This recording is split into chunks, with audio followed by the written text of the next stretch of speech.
From the News Channel 5 Network, this is MorningLine with Nick Barris.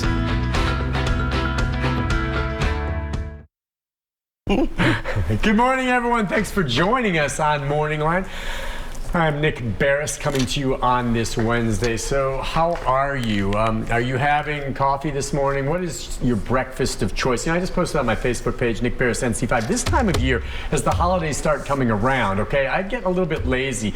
I pass eating a quick breakfast at home in the morning, counting on finding some treats on the producer's desk under the little tree there. And usually there is. There's going to be a pie. There's going to be sausage biscuit, something someone brought in. The only thing under the tree this morning, and I didn't eat breakfast at home, was Pop Rocks. Have you ever had Pop Rocks? You remember Pop Rocks? They were really big in the 70s. I thought they had stopped making them. Grape Pop Rocks and a cup of coffee. So that's what I'm running on this morning. And it's probably scaring our guest, Lisa McCrady, who's joining us right now from the Metro Action Commission. Does that scare you that I've had coffee and Pop Rocks? It makes me giggle. I mean, I don't know what that combination is. Have you heard of Pop Rocks? I have. I used to have them. I'd never heard of them. Oh, my goodness. Do you remember them? I do. And I had them. And so they're, flaming and popping and doing all the things. That's exactly it. Yeah, but you had that and coffee. And coffee. Oh, so gosh. I'm feeling like I'm bouncing off the walls. Yeah, you probably sugar are. and caffeine. Anyway, that'll give me energy for today's show. Not that I need it, because we're going to talk about some stuff that can help people. I love it when you come on, because the MAC does an awful lot of things for people here in the Davidson County region.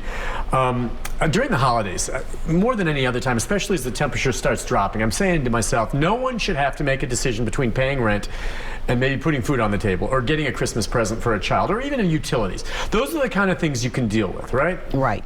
People can come to you, and I know we'll focus in maybe first this morning on emergency rental assistance is what you want to talk about. That is correct. New applicants can apply. So is that something that's up right now, or is that year-round? It's up right now, and Okay. so the city of Nashville applied for special funding through the U.S. Treasury to help renters who have not been able to pay their bills during the pandemic. Right. And so what this program allows us to do is pay in arrears up to 12 months in arrears, and then because of the housing crisis here in Nashville and Davidson County, we're paying ahead 3 months just to kind of give them that additional support there. Right. And so so far we have spent $35 million in paying the rents to landlords and property owners who have also been suffering due to unpaid rent. So this has just been amazing for our city, and we've done it in the last 9 months of the program. 4,000 households. 4,000 households. So these would have been landlords that maybe, for whatever reason, were able to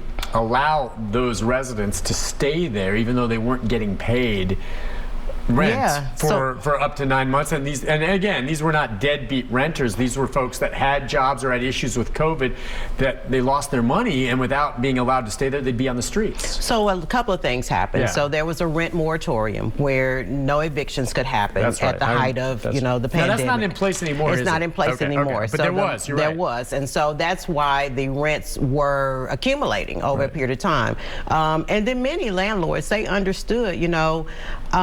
People are struggling. People were out of work. People, children were learning from home, and so there were some different employment options they had to stay home with their kids. Lack of options that state. So they were allowing renters to remain in their homes, and so that's how the rent arrears started to accumulate.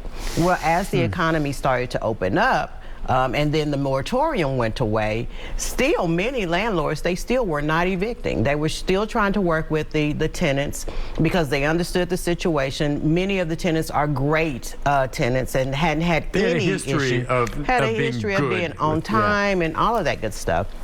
And so Nashville has a really good population of landlords and property owners that cared. However, they were also in a pickle, so to speak, themselves. And so that's how the accumulation happened.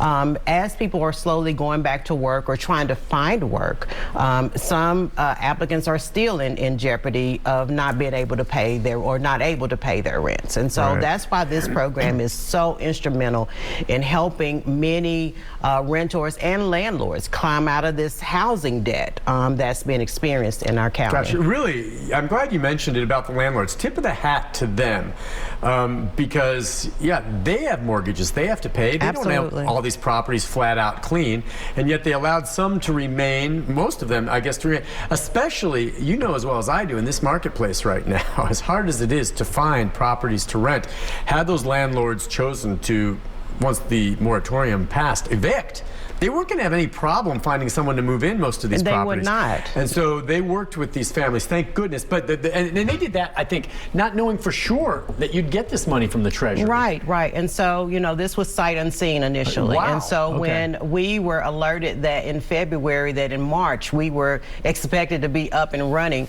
we created an infrastructure, an online portal. Other states are doing this. And so the online option was the best option as it relates to how do you handle that volume. This is a tremendous uptick of applicants that are coming in to get programs and services from Metro Action. So we had to have an infrastructure and staff that's available and ready to be able to handle this influx of applicants. So the online portal closes December 14th for what, about a month? About a month or so. And so what we're trying to do is that we have over 11,000 applications that are in the system. However, what we discovered is that many of them are duplicates. Many of them are applicants that don't need the assistance anymore. Some may have applied and should have been in a different county. They don't live in Davidson County. Some have moved. So this gives us an opportunity to go in there and really look at the system. That's what you do during that month? That's what we're doing in that month of time. And then we're also making sure we're managing the ones that we've yet to get to. And so when you're having to go through so many applications to get to the one that really needs our help, or you have someone that they thought they didn't apply, and so they hit submit about 10 times one of the persons. So and one document may be in one application, that gives us an opportunity to merge and have a master application. So that gives us a lot of time to clean up the system and to also move it along a little quicker.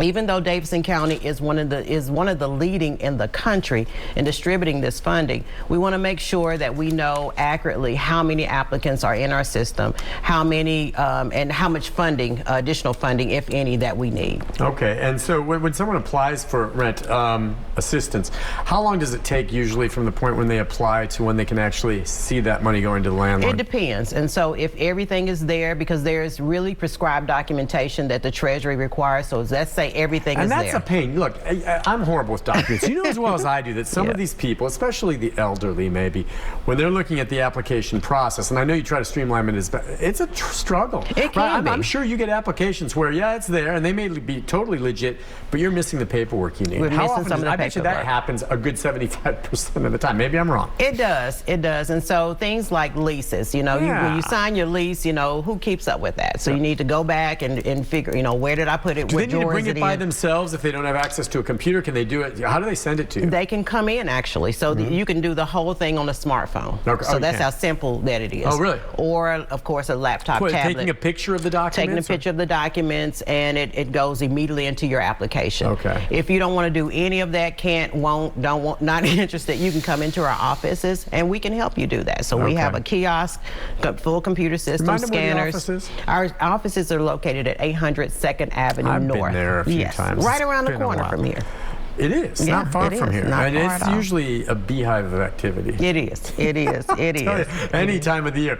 Look, we'll take a break. When we come back, we're going to talk more with her about not just this, but some of the other programs available, how to go about doing this, how to qualify, what level of need you have to do it. I also want to ask you if you ever catch any cases of fraud. I mean, it can happen, but the vast majority, I'm sure, are legit. We'll take a break. Phone line's open, too, if you have a question specifically. Again, Metro Action Commission does serve Davidson County exclusively. That is correct. But if someone calls for some reason and I'm in Wilson County, can you refer them? We can. Yeah, we can. So that helps too. At least you don't just shut them down. We'll take a break. Be back with maybe some calls if you need help. In the meantime, I've got lots of questions for our fine guest right after this. Stay with us.